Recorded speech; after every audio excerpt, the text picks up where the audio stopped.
আসলে কি ধরা পড়িছে হাদির খুনি? এই প্রশ্নে যাওয়ার আগে আমরা কয়েকটা জিনিস দেখে নিই। হাদি আসলে কাদের শত্রু ছিল? কারা হাদি মারছে? হাদি ছিল ভারতীয় আধিপত্যবাদের বিরুদ্ধে বাংলাদেশে এক অনন্য আইকনিক ফিগার।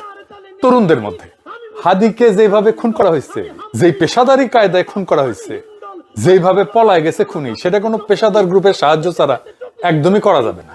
বাংলাদেশে ব্যাপক অংশের মানুষের মধ্যে ধারণা বাংলাদেশের সামরিক গোয়েন্দা সংস্থা এই খুনের সাথে যুক্ত। এটাও সত্য যে গোয়েন্দা সংস্থাগুলো এই ধরনের কাজ আগেও করছে। এরা ধোয়া তুলসী পাতা না, এরা অপরাধী দুর্বৃত্ত সংগঠন এবং এই ধরনের অপরাধমূলক কাজ করতে তারা সিদ্ধহস্ত। এদের পর পর 5 জন প্রধান আজকে খুনের দায়ে পলাতক। ওসমান হাদির খুনি পলা ইন্ডিয়া চলে গেছে, এটা প্রমাণ করার জন্য ওয়াগারের পোত বালক মরে হয়ে গেছিল। এমনকি তাদের ইন্ডিয়ার ছবি সে পোস্ট করে প্রমাণ করার চেষ্টা করে ইন্ডিয়া পলায় গেছে। ওর কাছে ছবি কেমনে আসলো? যাই হোক, আজকে হাদির খুনি ধরা পড়ছে। ধরা পড়লে তো খুবই আনন্দের কথা। এইবার তাহলে হাদির হত্যার বিচার হবে।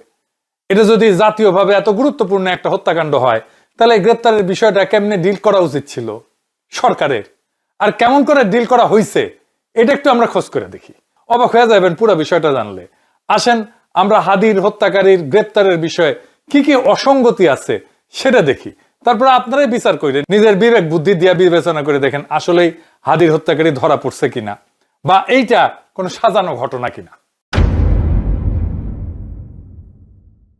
আইএসপিআর বাংলাদেশের পত্রিকাগুলোতে হোয়াটসঅ্যাপে টেক্সট মেসেজ পাঠায় বিবৃতি যে এই গ্রেপ্তার ডিজিএফ এর গোয়েন্দা তথ্যের ভিত্তিতে করা হয়েছে।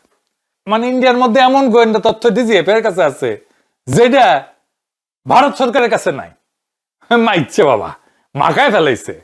তো এই ডিজিএফ এর তো ডেপুটেশনের রয়ে নিয়ে যাওয়া উচিত। হুদাই হুদাই রডে পালে কেন ইন্ডিয়া?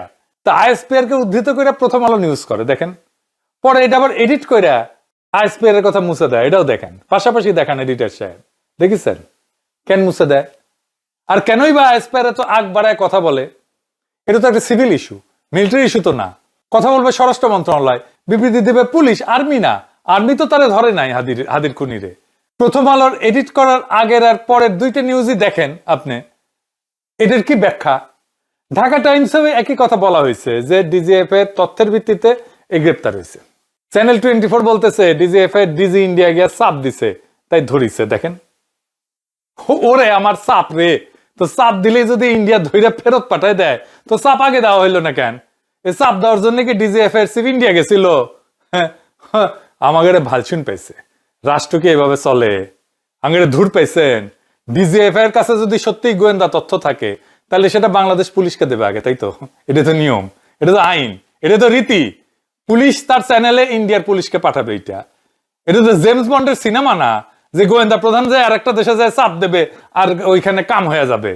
আচ্ছা ধরলাম আইএসপিআর এর দাবি অনুযায়ী ডিজিএফ এর সুনির্দিষ্ট তথ্য অনুযায়ী কলকাতার পুলিশ ধরিছে বা পশ্চিমবঙ্গের পুলিশ ধরিছে। সুনির্দিষ্ট তথ্য কথাটা মনে রেখেন, দেখেন আছে তো, তাই না? সুনির্দিষ্ট তথ্য কথাটা আছে নিউজের মধ্যে, তাই না?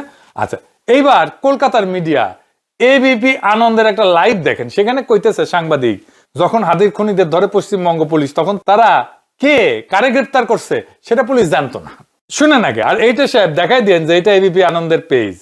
এবং সেই মতো সেই খবর পাওয়ার পর দুজনকে প্রথমে আটক করে, কিন্তু প্রথমে যারা জানতে পারেননি যে এরা কারা, তাদের দুজনকে আটক করার পর যখন জানতে পারেন বেঙ্গল পুলিশ এসটিএফ, কারণ ইতিমধ্যে তাদের ছবি সার্কুলেট করা হয়েছিল, বিভিন্ন জায়গায় জানানো হয়েছিল, সেখান থেকে জানা যায় যে এই দুজন আর কেউ না, এই দুজন হচ্ছে একেবারে ওসমান হাদি খুনের ঘটনায় যে প্রধান দুই অভিযুক্ত। যার শুনিছেন, দেখেছেন, সুনির্দিষ্ট তথ্যের ভিত্তিতে ধরলো আর তাদের পরিচয় জানে না। এটা কিছু হইল? আমাদের ধূর পাইছেন, ভালসুন ভাবিছেন। তারপরে আসিফ নজরুল বিএনপির মিডিয়া সেল এআই জেনারেটেড ছবি দিয়ে স্ট্যাটাস মারা শুরু করলো, দেখেছেন? একই রকম কেমনে কি? আর এক আছে বাটপাট টাকলা সাদি, চেনেন না? চেনেন না? আরে বাপরে, এটা তো চেনা দরকার। এটা বিশাল বিশাল জ্ঞানী ব্রেনটি মানুষ আর কি, পুরাই নলেজ আর কি, বুঝছাও? হুই এত বড় বাটপার, আন্তর্জাতিক মানের বাটপার। ও প্রতারণার দায় গ্রেফতার হয়েছিল, জালিয়াতির দায়, বিএনপি নেতা। এই বাটপার খালেদা জিয়ার উপদেষ্টা ছিল, মানে ক্যাঙ্কা মানুষকে উপদেষ্টা বাড়াইছিল 2015 সালে। সে আমেরিকার 6 জন কংগ্রেসম্যানের স্বাক্ষর জাল কইরা একটা বিবৃতি তৈরি করে। সে বিবৃতি আবার গণমাধ্যমে পাঠায়। ধরা পড়ার পরে চারিদিকে সিসি ওঠে, খালেদা জিয়া এটা জানাপত্র সংবাদ সম্মেলন করে বাটপারকে বিএনপি থেকে বহিষ্কার করে। দুনিয়ার সকল কুচি বুড়া শিক্ষিত শিক্ষানবিশ সকল বাটপার বিএনপির ছায়াতলে জড়ো হইতেছে। হে আলহামদুলিল্লাহ, হ্যাঁ ঘন হয়ে আসেন সকলে, জড়ো হয়ে আসেন সকলে। হাসিনার মতো আরেক ফাঁসিবাদ কায়েম করতে সকল বাটপার বিএনপিতে যোগ দিন, দেরি করলে লেট হয়ে যাবে। এই বাটপার সাদি তার টাকলা নাম দিছে নাকি? হ্যাঁ তুই বিশ্ব বাটপার, তোরে কে টাকলা নাম দিছে? তুই তো এক্সপোর্ট কোয়ালিটির বাটপার, তাই এক্সপোর্ট করেছি তোরে। আমি দেশের পিল্লে একটা ইনস্টিটিউট করবো, বাটপার সাদি ইনস্টিটিউট অফ ক্রিটিক্যাল বাটপারি। আর তোরে আমি ওই ইনস্টিটিউটের ডিল বানাবো, ডিন ডিন ডিন। তুই পিএইচডি করাবো সয়াবিন পিল লোকদের। তোর মতো বাটপারি প্রতিভা এত সহজে নষ্ট হয়ে যায়, এটা দেওয়া উচিত না। শালা টাকলা টাকলা বাটপারের বাটপার, শালা জাউরার জাউরা। যাই হোক, হাদির হত্যাকারী ধরা পড়লে তাকে বিচারের আওতায় আনলে তো বাংলাদেশের আবাল বৃদ্ধ বনিতা খুশি হবে, তাই না? কিন্তু গভীরভাবে চিন্তা করলে আপনি এই সংবাদগুলোতে বেশ কয়েকটা অসঙ্গতি দেখবেন, যা বলছি তার বাইরেও আছে। আসেন আমি অসঙ্গতিগুলো ধরাই দিতেছি। ডয়েচে ভেলের সংবাদে বলা হয়েছে হাদির হত্যাকারীকে আদালতে তোলা হয়েছে, অথচ শনিবার রবিবার আদালত বন্ধ থাকে পশ্চিমবঙ্গে। ছুটির দিনে আদালতে তোলা হয়েছে।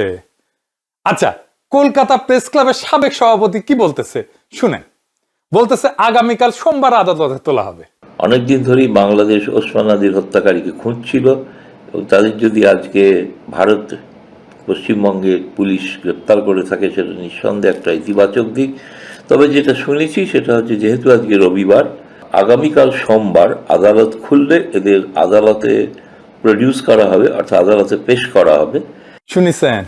তাহলে তারা আদালতে তোলা হয়েছে নাকি হয় নাই বলেন তো? বাংলা মিডিয়া তো তারে রিমান্ড মঞ্জুরের খবর ছাপিছে, দেখেছেন? কি কইবেন? এবার আসেন পরের অসঙ্গতি। পশ্চিমবঙ্গ পুলিশের একটা ওয়েবসাইট আছে, তাদের সব নিউজ প্রেস রিলিজ এখানে আছে। সেই সাইটে কিন্তু এই গ্রেপ্তারের খবর নাই। আসেন এর পরের অসঙ্গতি ধরি। কলকাতা পুলিশের প্রেস রিলিজ হিসেবে এই কাগজটা প্রচারিত হয়েছে। এটা কোনো প্যাড নাই, কারো সিগনেচার আছে সিগনেচার নাই, কারো নাম আছে নাম নাই। এমন একটা কাগজ তো যে কেউ বানাইতে পারে, তাই না? প্রিন্ট করে নিতে পারে, আমি আপনি সবাই পারে। তো তাইলে এটারে কেন ধরে নিতে হবে যে এটা কলকাতা পুলিশ পাঠাইছে? মানে আপনি যে এটা যে কলকাতা পুলিশটা বলবেন যে আপনি এটা পাঠাইছেন, তার তো একটা নাম থাকবে, তাই না? ভেরিফায়েবল হইতে হবে তো একটা এভিডেন্স, তাই না? এটা ভেরিফায়েবল এভিডেন্স। আচ্ছা, এর পরের অসঙ্গতি আসেন। প্রথম এই নিউজটা আসে এএনআই থেকে। আমি সেটা শেয়ারও দিছি ফেসবুকে। এই এএনআই হইতেছে বিজেপির একটা স্বীকৃত প্রোপাগান্ডা মিডিয়া। আপনি দেখেন, এটা নিয়ে প্রচুর নিউজ আছে ইউরোপ আমেরিকায়। এই এএনআই কেন এটা দিল? এরপরে অসঙ্গতি আসেন। কোন মিডিয়া কলকাতা পুলিশের কোন মুখপাত্রের সূত্রে কিছু বলছে? বলেনি। কলকাতা পুলিশের কোন দায়িত্বশীল এই মর্মে কথা বলছে? বলেনি। তাইলে সবাই হুদাই লাপাইতেছে কেন? আচ্ছা, এই যে এনডিটিভি এই সংক্রান্ত তার নিউজে নিচে একটা ডিসক্লেমার দিছে। তারা বলছে এটা একটা সিন্ডিকেটেড নিউজ। দেখেছেন? দেখেন কেন এই ঘটনাকে সিন্ডিকেটেড নিউজ বানাইতে হলো। সিন্ডিকেটেড নিউজ মানে ন্যারেটিভ তৈরি করার জন্য ব্যবহার করা হয়। আপনারা দেখছেন না, একই খবর অনেক মিডিয়ায় ছড়াইতেছে, একই টাইটেলে একই কন্টেন্ট। এটা হইতেছে সিন্ডিকেটেড নিউজ। রাষ্ট্র যখন সত্য বলার বদলে গল্প বানায়, তখন অসঙ্গতি হয়ে যায় সবচেয়ে বড় প্রমাণ। এটা মানে বুঝলেন না? আচ্ছা শোনেন, ধরেন একটা ঘটনা যদি সত্যি হয়, তখন সাধারণত তথ্যগুলো পরস্পরের সাথে মিলে যায়। যখন একটা গল্প বানানো হয়, তখন সে গল্প ধরে রাখতে গিয়ে অনেক জায়গায় ফাঁক তৈরি হয়ে যায়। সে ফাঁকগুলোকেই আমি অসঙ্গতি বলছি। আমি অসঙ্গতিগুলো দেখা দিলাম। সত্যিকারের ঘটনার বৈশিষ্ট্য হইতেছে, যদি ঘটনা সত্যি হয়, তাহলে সাধারণত দেখা যায় বিভিন্ন সূত্রের তথ্য প্রায় একই থাকে, টাইমলাইন পরিষ্কার থাকে, সরকারি বিবৃতি, পুলিশ, মিডিয়া সব জায়গায় একই কথা থাকে। ডকুমেন্ট বলেন, প্রেস রিলিজ বলেন, আদালত বলেন, সবকিছু স্বাভাবিক নিয়মে হয়। অর্থাৎ ঘটনার ভিতরে স্বাভাবিক একটা ধারাবাহিকতা আছে।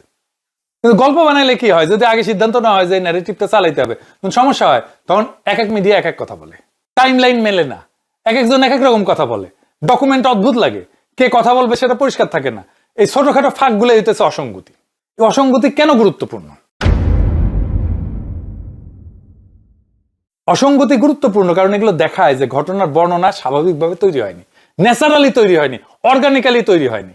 দেখেন এক্সাম্পল, উদাহরণ, পুলিশ জানে না তারা কাকে ধরতেছে, এবং সেই মতো সেই খবর পাওয়ার পর দুজনকে প্রথমে আটক করে। কিন্তু প্রথমে যারা জানতে পারেননি যে এরা কারা, নিউজেই দেখলেন তো।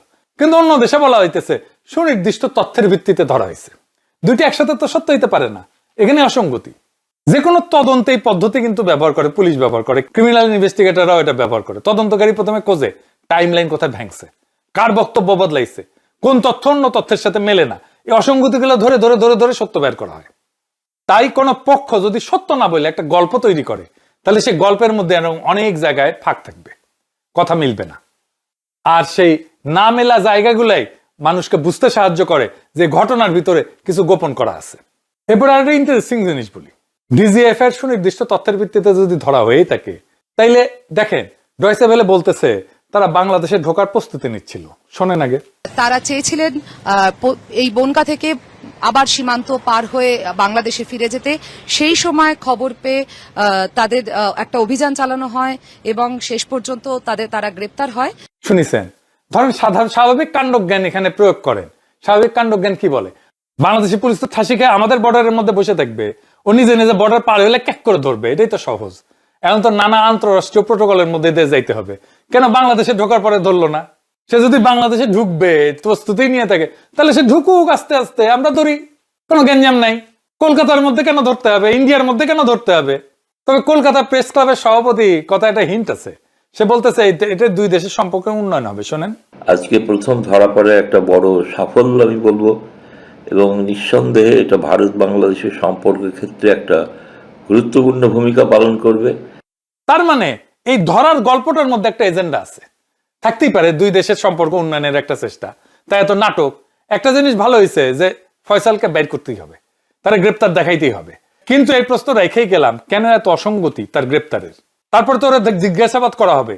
এই জায়গাটাই প্রশ্ন, স্বচ্ছতার সাথে সেই জিজ্ঞাসাবাদ যেন শেষ হয়। একটা নিরপেক্ষ কমিশনের সামনে জিজ্ঞাসাবাদ করতে হবে, কারণ গোয়েন্দা সংস্থার সংশ্লিষ্টতার সন্দেহ যখন সমাজে আছে, অনেকে যখন বিশ্বাস করে, এটা মনে করে, অনুমান করে, এই জিজ্ঞাসাবাদকে ট্রান্সপারেন্ট বা স্বচ্ছ করতেই হবে।